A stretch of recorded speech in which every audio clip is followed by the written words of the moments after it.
Your mother is dying. You're sitting at her bedside. The machines beep. She has maybe days left. Buddha whispers in one ear, "Let go." Attachment to her form causes suffering. She was never truly yours. Death is natural. Find peace in impermanence. Confucius whispers in the other, "Stay. Your duty as a child hasn't ended. Grieve properly. Perform the rituals. Your relationship with her transcends death itself." One teacher tells you to release. One tells you to hold on. We're not crowning a winner. We're learning how their tension can make you whole. It's the 6th century BCE. The world is brutal. Across the Indian subcontinent, kingdoms are collapsing. Warfare is constant. The caste system is crushing millions. A prince named Siddhartha, born in what's now Nepal, watches his father's kingdom and thinks, "This whole system is broken. I need to escape it." In China, it's worse. The Zhou dynasty is fracturing during the late spring and autumn period, on the cusp of what historians call the Warring States era. Warlords are burning villages. Sons are betraying fathers. Confucius, watches his homeland tear itself apart and thinks, "This whole system is broken. I need to fix it." Same era, same problem, same pain. But Buddha looks at the chaos and says, "Get out." Confucius looks at the chaos and says, "Get in deeper." One walked away from a palace, the other kept knocking on its door. Buddha left his wife, his infant son. He's searching for a way to end suffering by escaping the entire cycle of existence. Confucius spent 40 years trying to get hired by any ruler who will listen. He's searching for a way to end suffering by perfecting human society. One wants liberation from the world. One wants perfection within the world. But first, we need to understand why they're so different. What's actually broken?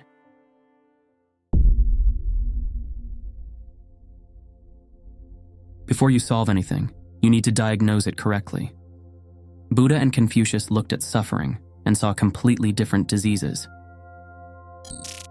Buddha sits under the Bodhi tree and has his breakthrough. He sees the 4 noble truths. But the radical part? He's not saying life is painful because of bad luck or evil people. He's saying the pain is built into the operating system. You crave pleasure, it fades, you suffer. You crave permanence, things change, you suffer. The Dhammapada puts it like this: as rain seeps into an ill-thatched house, desire seeps into an untrained mind. Salt water for a thirsting heart. You finally land your dream apartment in the city. How long before you're scrolling Zillow for bigger places? That's the trap. The problem is tanha, craving, this insatiable thirst. The solution? Transform your mind. Confucius is wandering from kingdom to kingdom watching society collapse. But he's not blaming human desire. He's blaming human neglect. The problem isn't that people want things. The problem is they've forgotten how to want things properly. The Analects record him saying, "When the way prevails in the world, show yourself. When it does not, hide." We've lost the script. Ancient China had rituals, called Li, for everything. How to greet your elder brother, how to conduct a funeral, how to serve tea. These weren't arbitrary. They were wisdom encoded in behavior. For Confucius, rites are ethics in motion, the choreography of care. When society follows Li, harmony. When society ignores Li, chaos. Your family group chat explodes over the holidays. Everyone's avoiding each other at dinner. Someone makes a passive-aggressive comment about your job. Confucius would diagnose this instantly. You've lost the rituals that hold families together. Not religious rituals, social rituals. The small ceremonies that signal respect. The ways of speaking that preserve dignity. You think you're arguing about politics. Actually, you've forgotten how to be family together. Buddha says, the problem is inside your head. Craving, ignorance, attachment. Confucius says, "The problem is outside, in broken relationships, failed duties, forgotten wisdom. If you achieve perfect inner peace but your society is burning, if you create perfect social harmony but your mind is still anxious, have you solved anything?" These two teachers disagree on something even more fundamental than the problem. They disagree on whether you exist.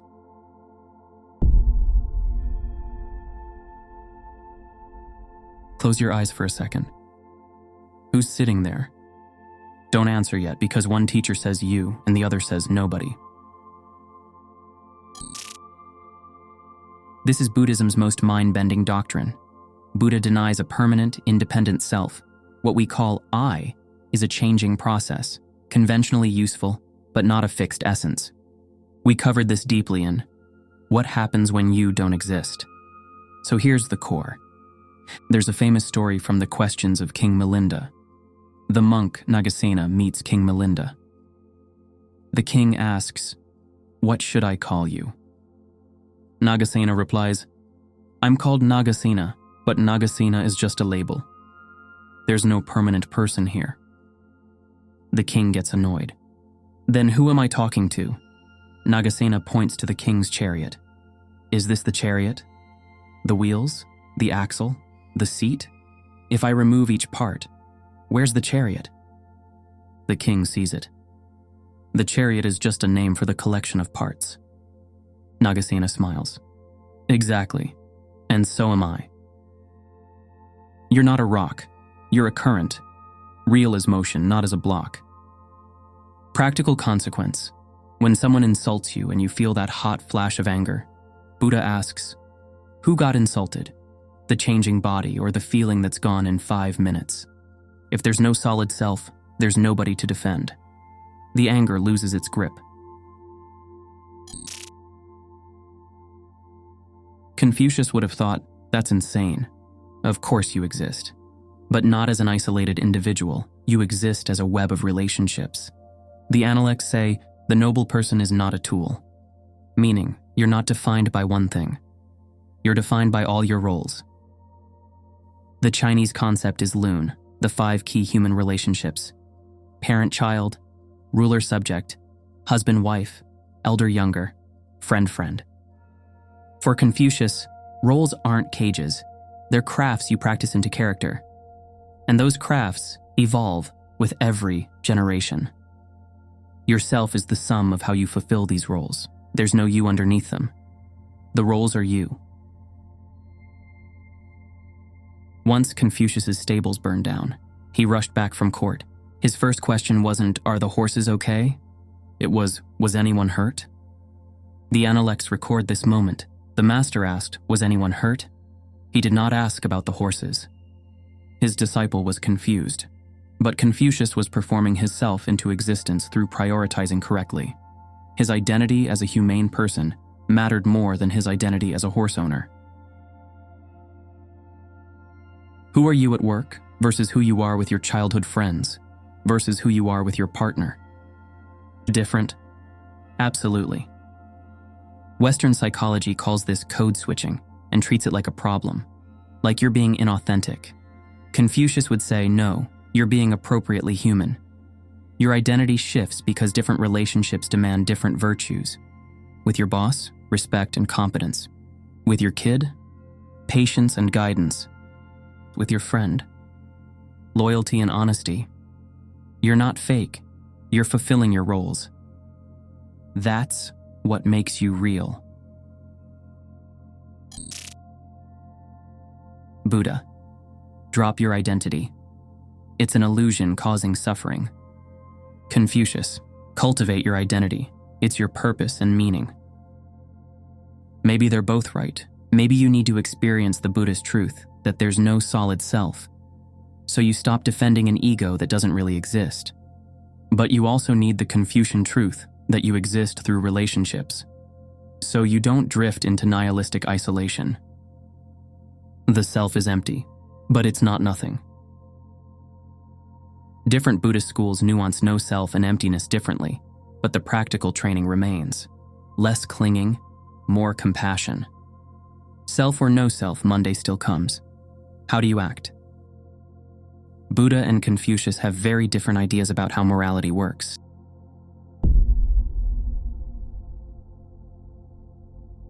Your coworker is stealing from the company. Small stuff, nobody notices. Do you report them? Your answer reveals which teacher you follow. Buddha's ethics come from the Panchashila, the 5 precepts. We've talked about these before. No killing, stealing, lying, sexual misconduct, or intoxication. But they're not commandments from a god. They're training guidelines for reducing suffering. You follow them because you understand cause and effect, karma. The Dhammapada says, avoid all evil, cultivate good, purify your mind. This is the teaching of the Buddhas. Notice, purify your mind comes third. The inner transformation is the goal. The rules are just tools. We covered Angulimala in the shocking story of Angulimala, the serial killer who became a monk. Here's why it matters. Angulimala had murdered 999 people. Buddha walked straight into his path.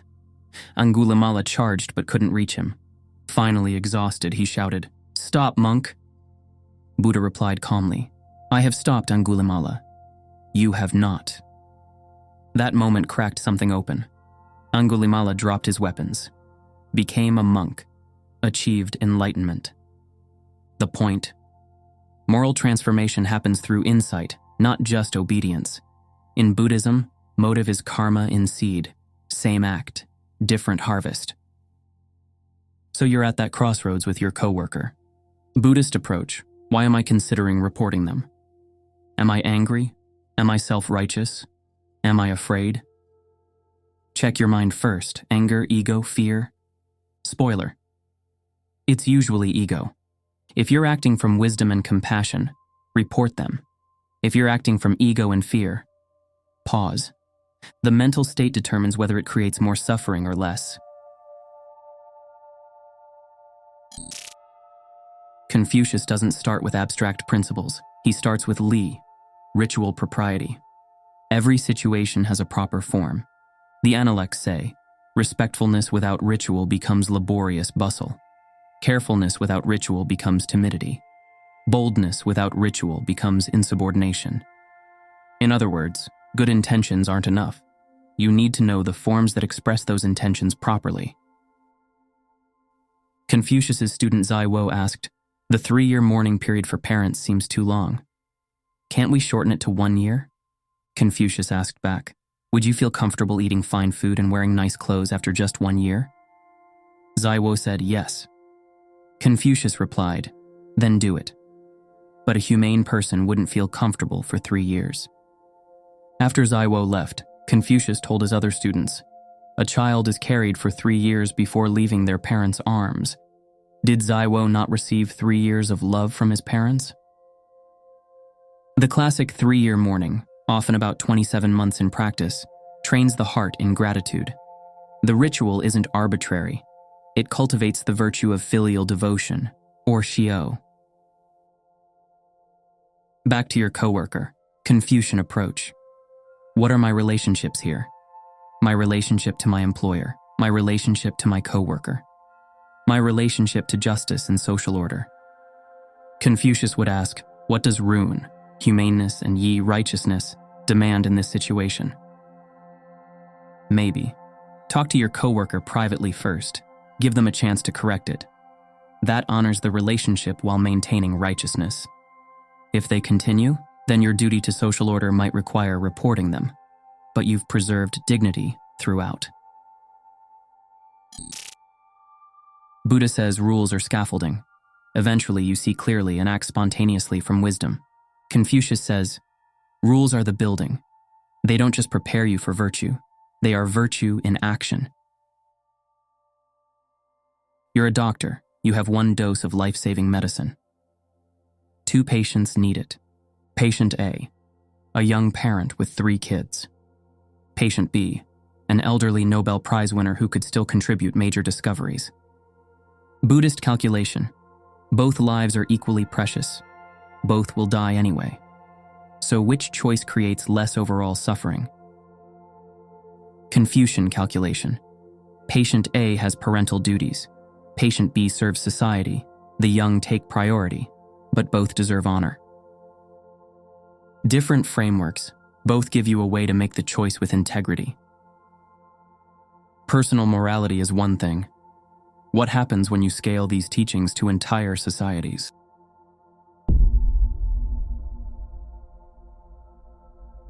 Buddha walked away from a throne. Confucius kept knocking on its door. That tells you everything. Siddhartha was literally a prince. His father, King Suddhodana, groomed him to rule, built him palaces, shielded him from suffering.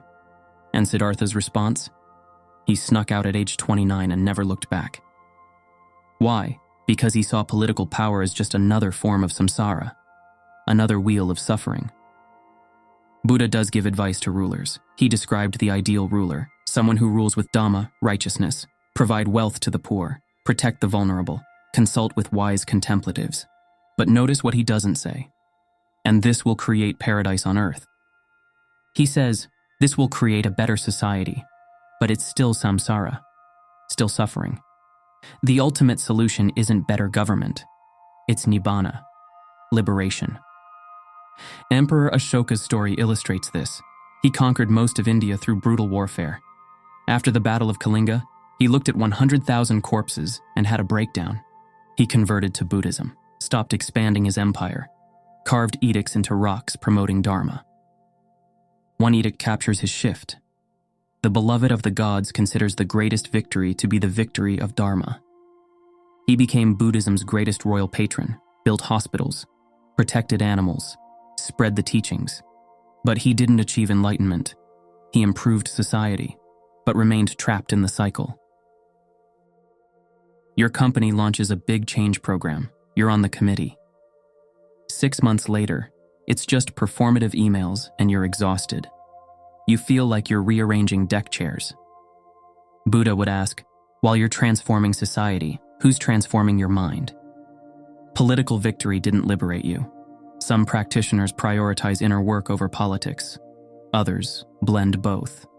The tradition holds both impulses.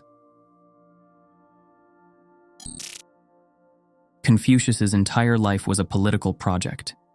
He watched kingdoms collapse during the late spring and autumn period, saw rulers act like bandits, witnessed the complete breakdown of social order. His response? Ignored, mocked, even threatened. He never stopped because he believed, good government is the path to ending suffering. Duke Jing of Qi once asked him about government. Confucius replied, let the ruler be ruler, the minister minister, the father father, the son son. The Duke said, excellent. If the ruler isn't a ruler, the minister not a minister, the father not a father, the son not a son, even if there's grain, how could I eat it? When roles break down, society collapses. Government's job is to maintain the structure that lets everyone flourish. Confucius believed in Yungming, the rectification of names. The Analects say, if names are not correct, language is not in accord with truth. If language is not in accord with truth, affairs cannot succeed. Example, if you call yourself a public servant, but enrich yourself through corruption, you've broken the name. The title public servant becomes meaningless. Confucius believed, fix the names, make leaders actually be leaders, and society heals. You're voting in an election. 2 candidates. Candidate A, personally flawed, messy private life, but solid policies that help people. Candidate B, personally virtuous, devoted family person, but policies harm vulnerable populations. Buddhist voter, probably chooses based on which reduces suffering most. Personal virtue of the leader is less relevant than outcomes. Confucian voter, agonizes. Personal virtue matters because leaders set the moral tone. A flawed leader corrupts society, even if their policies are good.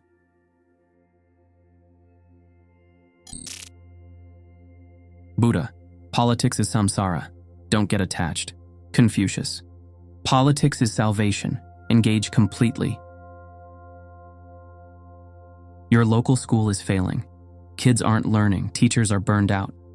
Do you meditate on impermanence or run for school board? One teaching might keep you sane, the other might keep you engaged. There's one more battleground where these teachers face off, and it's the most personal one. What do you do when life hurts? When suffering isn't theoretical? When you're actually in pain?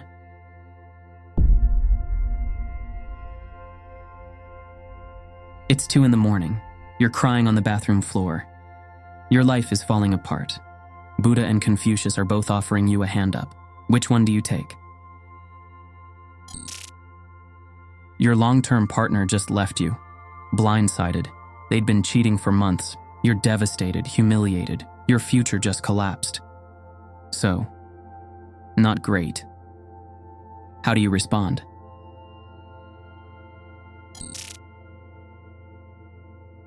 The Salatha Sutta, the Arrow Sutta, describes this perfectly. An untaught person, when touched by painful feelings, resists and resents. They're pierced by 2 arrows, the arrow of physical pain and the arrow of mental anguish.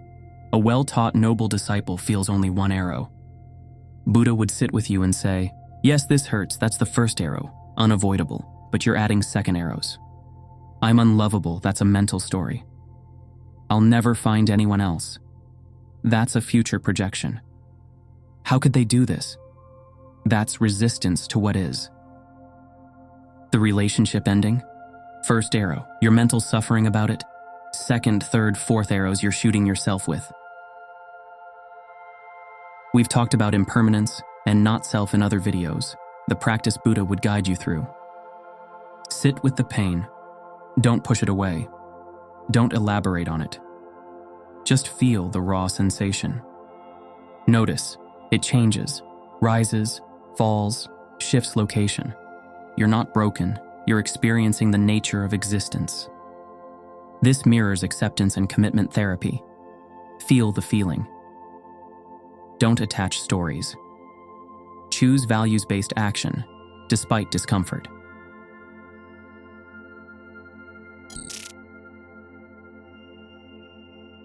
Confucius wouldn't start with cosmic truths about impermanence. He'd start with, you were wronged. Your partner violated Shin, trustworthiness, one of the core virtues. They broke Li, proper conduct in relationships. They broke the trust that made the relationship sacred. This isn't just pain, it's moral failure, and that matters. Confucius would guide you through rituals of transition. Proper grieving period, 3 months. Not arbitrary, enough time to process without wallowing. Engage community, tell your family, let your friends hold you, don't isolate. You're not just you, you're someone's child, friend, colleague. Let those roles sustain you. Restore your roles, you're still a good employee, a devoted friend, a loving family member. The breakup ended one relationship. It doesn't define all of them. Cultivate virtue. Use this to become more humane.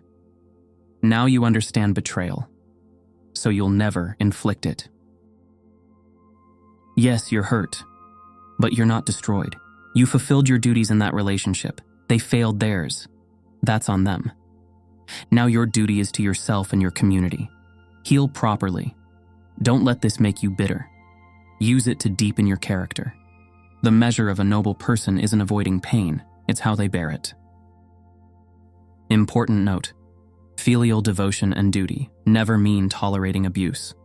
Confucian virtue includes righteousness. Protecting life and dignity always comes first. This is similar to what modern psychologists call meaning-making therapy. The trauma happened. You can't undo it, but you can integrate it into your life story in a way that strengthens rather than shatters you.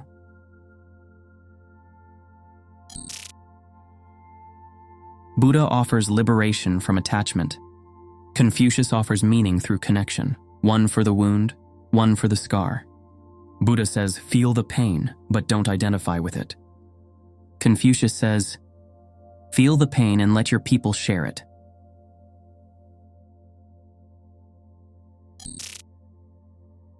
Phase 1, the first weeks. You need Buddha. The pain is overwhelming. Meditation helps you not drown in it. Seeing impermanence helps you believe it won't always feel this bad. Phase 2. Months 2 through 6. You need Confucius. Isolation will destroy you. Rituals give structure. Community gives meaning. Your roles remind you that you exist beyond this one failed relationship. Phase 3. Long term. You need both. Buddha's wisdom keeps you from clinging to new relationships with desperate attachment. Confucius's wisdom helps you commit deeply, without fear. The breakup that seemed like the end, Buddha makes it impermanent. Confucius makes it meaningful. Together, they make it survivable. Is this a competition, or is there something deeper happening?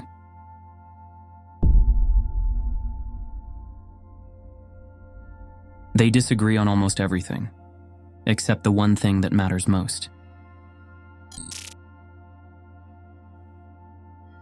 Compassion is the center. Buddha teaches metta, loving kindness, and karuna, compassion, for all beings. The Metta Sutta says, just as a mother would protect her only child with her life, so let one cultivate a boundless heart toward all beings.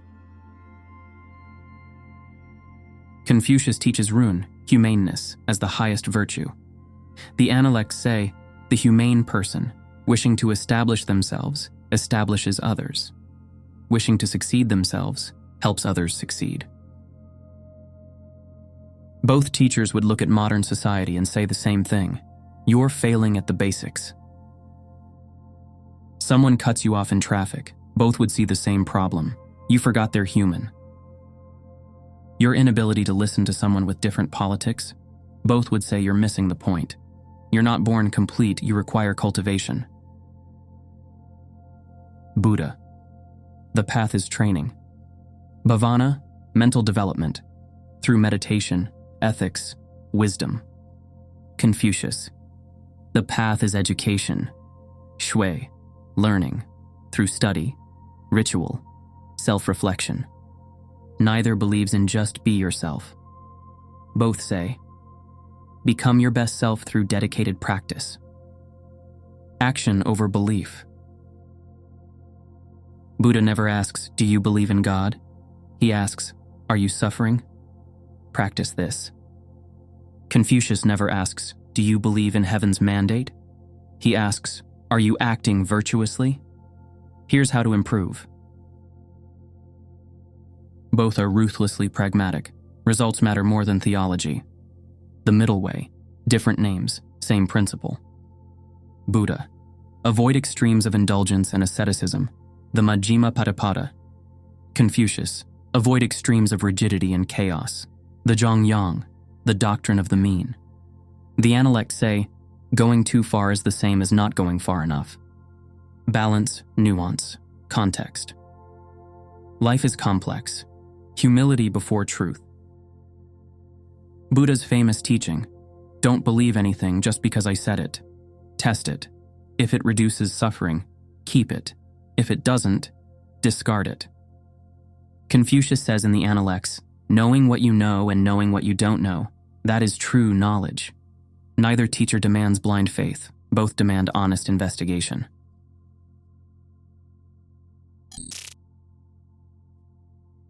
Buddha and Confucius never met, never read each other's work, lived in different countries, but they both saw the same human condition, and they both offered tools to address it. Not the same tools, but complementary ones. Buddha saw humans suffering from internal confusion. Confucius saw humans suffering from external disorder. Buddha taught, fix the mind, behavior follows. Confucius taught, fix behavior, mind follows. Modern research rhymes with both views. Neuroplasticity shows thoughts can shape the brain. Embodied cognition shows actions shape thoughts. Helpful echoes, not proof. Like two master carvers, opposite sides, inside out and outside in, revealing one human form. Which brings us back to where we started. Your mother's hospital bed, two different voices.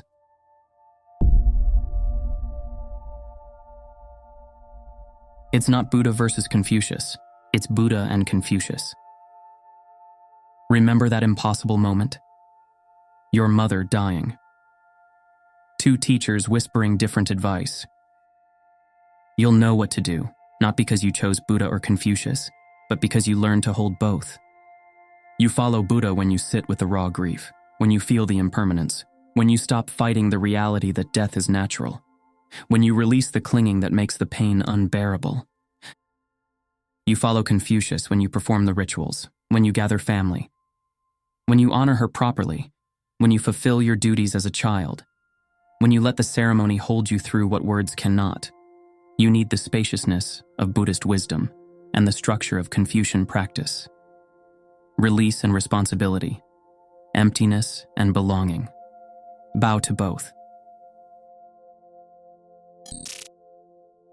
Use Buddhist wisdom when you're drowning in attachment to outcomes, identities, possessions, when you need perspective on impermanence, when you're caught in cycles of desire and aversion, when you need inner peace despite external chaos, when you're over-identified with your ego, when you're seeking freedom from something. Like we covered in What is Enlightenment and Buddha's Emptiness Explained, sometimes you need to step back from the entire game and see the bigger picture.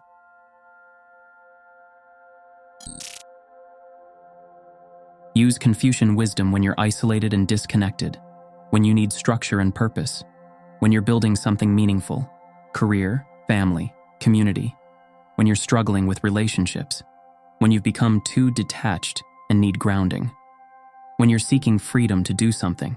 Like we explored in Buddhism and Bushido, sometimes you need commitment, not just attachment.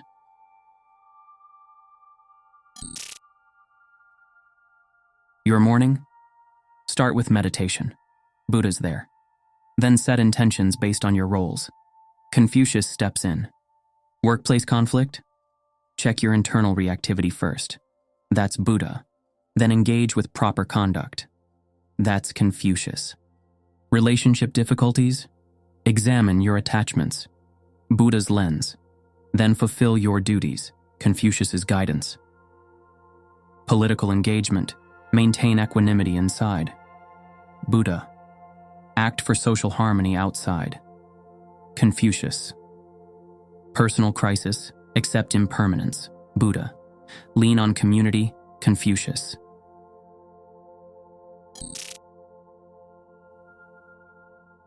The 6th century BCE gave us two geniuses who saw human suffering and responded differently. Buddha said, "Wake up from the dream." Confucius said, "Dream better." Buddha offered liberation. Confucius offered cultivation. You need both kinds of freedom.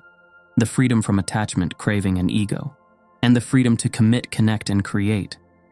The Buddhist who never engages with society becomes irrelevant. The Confucian who never questions attachments becomes rigid. But together, you become someone who can act in the world without being enslaved by it. Love deeply, without desperate clinging. Build systems without believing they're permanent. Fulfill duties without losing your essence. Change society without expecting it to complete you. Buddha helps you accept death. Confucius helps you honor life. The tension between them isn't a problem to solve. It's a paradox to live within. You are empty and you are your relationships. Buddha versus Confucius? No. Buddha and Confucius. That's the wisdom you actually need. Now here's where you come in. Which teacher do you need more right now? Are you too attached, too rigid, suffering from clinging? Maybe you need Buddha this season. Are you too detached, too isolated, drifting without purpose? Maybe you need Confucius this season. Drop a comment. Team Buddha or Team Confucius? But tell me why. What's happening in your life that makes one teaching more relevant right now? And if you're thinking both, yeah, that's the point. Subscribe if you want more philosophy that actually helps you live better. Not just think better, live better. Hit the bell so you don't miss the next video. Share this with someone torn between peace and purpose. Maybe help them realize they can have both. Thanks for thinking with me today. Stay curious, stay wise. See you in the next one.